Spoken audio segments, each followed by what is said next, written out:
Larry Holmes, spokesperson for the Troops Out Now Coalition. Okay, and what is it that you want? Why are you here today? Well, clearly, Congress is not going to stop this war.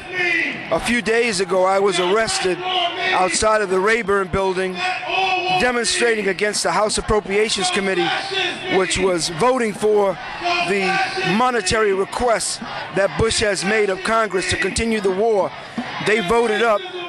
That request is now going to the full Congress next week in May, and they're going to pass it.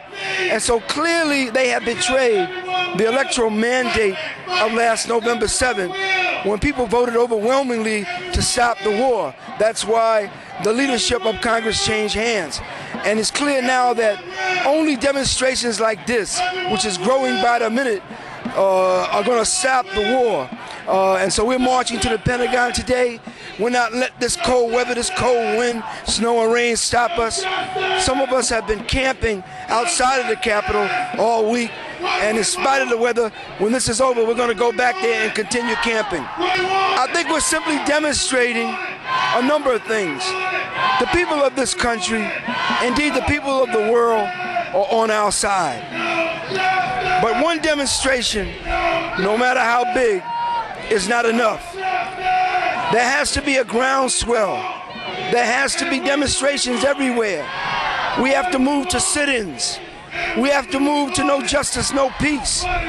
We have to demonstrate to the extent that you can't run business as usual. And I think that what's happening in Congress, which is basically the betrayal of the electoral anti-war mandate, is the signal. I think this demonstration, marching to the Pentagon, is the signal that now we have to harness this massive popular anti-war anger into resistance.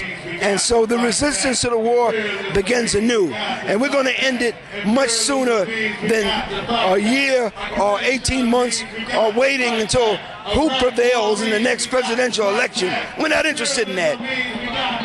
Like many of the protesters here, I am a socialist. I've been one ever since I was 19. I became a socialist as a direct result of being drafted during the Vietnam War and realizing that I had to wake up, find out what the world was about, find out what systems worked against me and which systems worked for me. I'm a socialist because socialism means that people, by virtue of being born, have the right to food, housing, health care, and a decent life.